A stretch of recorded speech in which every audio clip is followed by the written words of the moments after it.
Herkese merhaba arkadaşlar. Kanalıma hoş geldiniz. Yepyeni bir video ile karşınızdayım. Arkadaşlar bugünkü videomuzda başarılı ve karizmatik oyuncumuz Can Yaman'dan yepyeni görüntüler geldi. Can Yaman'ın uluslararası film festivalinden olan muhteşem görüntülerini sizler için YouTube kanalımda video halinde sunuyorum.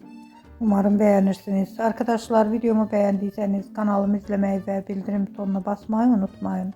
Şimdilik benden bu kadar olsun. Yeni videomuzda görüşmek üzere. Hoşça kalın.